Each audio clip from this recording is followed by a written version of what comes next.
अनेक लोकांचा मिळून बनतो तो गट आणि त्या गटाचा मिळून बनतो तो समाज।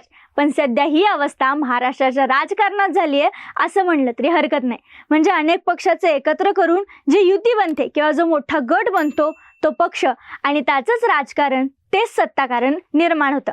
आता मी काय म्हणते याबद्दल तुमचा गोंधळ निर्माण झाला असेलच, पण तुम्ही नोटीस केलं तर महाविकास आघाडी असो किंवा महायुती असो 2019 पासून महाराष्ट्रातील राजकारणामध्ये गट एकत्र आल्यानंतरच एक मोठा पक्ष होतोय आणि मगच राजकारणाला सुरुवात होताना पाहायला मिळते।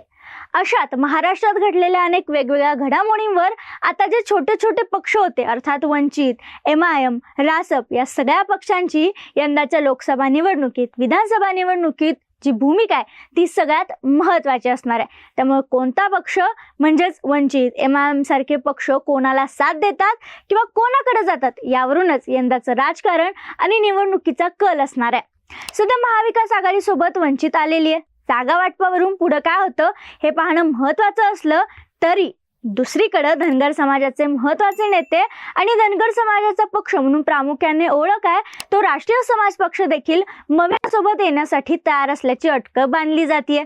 त्यामुळे मवियासोबत वंचित आणि रासप अर्थात आंबेडकरांनी जानकर आले तर महायुतीचा पराभव होऊ शकतो का याबद्दलच आपण या व्हिडिओच्या माध्यमातून बोलणार आहोत।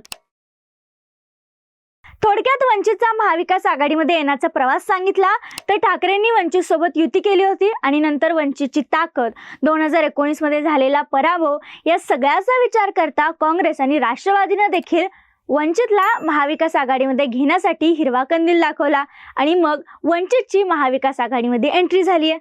शिवाय ज्या मसुद्याच्या मागण्या प्रकाश आंबेडकरांनी महाविकास आघाडीमध्ये केल्या होत्या त्या देखील मागण्या मान्य करण्यात आल्यात असं काल परवाच प्रकाश आंबेडकरांनी सांगितले। आता फक्त जागा वाटपावरून बोलणी थांबलेली आहे आणि ती देखील लवकरात लवकर होईल आणि आंबेडकरांना हव्या त्या जागा मवियाकडून दिल्या जातील याबाबत मविया सकारात्मक आहे असं देखील सांगण्यात येते। गेल्या 3-4 दिवसांच्या घडामोडी बघता रासप हा पक्ष स्वतंत्र निवडणूक लढण्यावर ठाम दिसतोय। महादेव जानकर काही काळापासून भाजपवर नाराज आहेत। अशातच माडा हा शरद पवारांचा कधी काही बालेकिल्ला मानला जायचा आणि म्हणूनच आता नाराज असलेल्या महादेव जानकर यांना महाविकास आघाडीकडे खेचण्यासाठी शरद पवारांनी पुढाकार घेतल्याचं सांगण्यात येते आणि माड्यातून लढण्यासाठी शरद पवारांकडे सध्या कोणताही नेता नाहीये आणि म्हणूनच शरद पवार हे माड्यासाठी जानकरांचा विचार करू शकतात आणि त्यांना पाठिंबा देऊ शकतात। आता बघा महाविकास आघाडीचं गणित पाहायला गेल्यास शरद पवार यांची पश्चिम महाराष्ट्रात म्हणजेच राष्ट्रवादीची पश्चिम महाराष्ट्रात बऱ्यापैकी ताकद आहे। काँग्रेसचं विदर्भ आणि मराठवाड्यावर चांगली पकड असल्याचं सांगितलं जातं। मुंबईच्या भागात, कोकणच्या भागात शिवसेनेचं वर्चस्व दिसून येतं।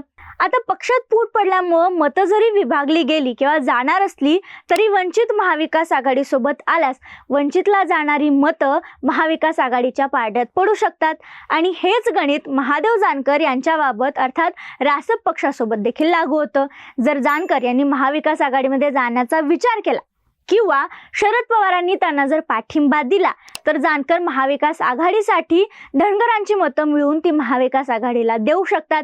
त्यामुळे महाराष्ट्रातील बऱ्यापैकी जागा महाविकास आघाडी सोबत वंचित आणि राष्ट्रीय समाज पक्ष अर्थात जानकरांच्या पक्षाने जर लढल्या तर यावेळी महायुतीला ही निवडणूक जड जाईल यात काही शंका नाही आणि असं झाल्यास महायुतीचा पराभव होईल अशी देखील अटकळ बांधली जाते। त्यामुळे एक से भले दो, दो से भले तीन आणि या तिन्ही पक्षाला अर्थात मवियाला वंचित आणि रासपची साथ लाभली तर भाकरी नक्की फिरू शकते। दरम्यान यावर तुमचं मत काय? महाविकास आघाडी सोबत वंचित आणि रासपनं यावं का आणि आल्यास यामुळे महायुतीचा पराभव होईल का? तुम्हाला काय वाटतं आम्हाला कमेंटमध्ये नक्की सांगा आणि लगेचच TOD मराठीच्या YouTube चॅनलला सबस्क्राईब करा।